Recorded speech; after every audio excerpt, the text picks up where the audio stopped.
যোগী বাবুর কথা আমি বলতে চাই না।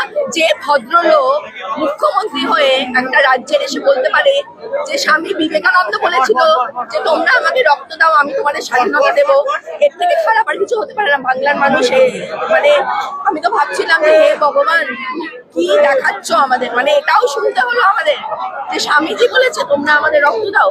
সুতরাং যোগীজির কথা আমি বলতে চাই না। যোগী আসুক আর ভোগীরাই আসুক, বাংলার মানুষ মমতাকে ভোট দেবে।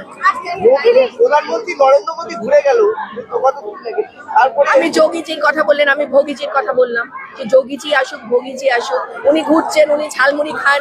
আমি তো ভেবেছিলাম উনি কালকে ফুচকাও খাবেন প্রিন্সেপ ঘাটে, জানি না খেয়েছে কিনা। নৌকা বিহারে গেছেন, ছবি তুলছে, বাকি পুরো দেশ চলছে। রোমের রাজা ছিল নিরো, সে যখন রোম দাউ দাউ করে চলছিল তখন সে নাকি ভায়োলিন বাজাচ্ছিল।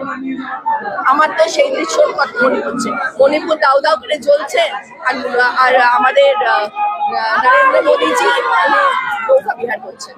বিজেপি বলছে লক্ষ্মীর ভান্ডার মমতা বন্দ্যোপাধ্যায় 500 টাকা দিচ্ছে, তারা ক্ষমতা আসলে 3000 টাকা করে দেবে। শুনলেন আগে দিল্লির মহিলাদেরকে বলুন 2500 টাকা দিতে, 1.5 বছর হয়ে গেছে 2 পয়সাও দেয়নি। আগে ওইটা করুক, যাদেরকে প্রতিশ্রুতি দিয়েছে তাদেরটা আগে কমপ্লিট করুক।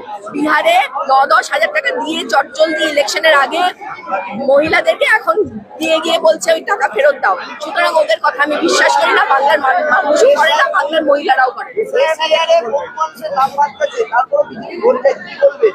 SIR এ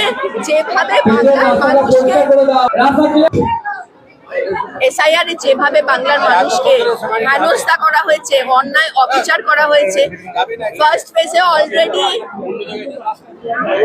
ফেজে অলরেডি মানুষ বুঝিয়ে দিয়েছে, সেকেন্ড ফেজে আরো বুঝিয়ে দেবে।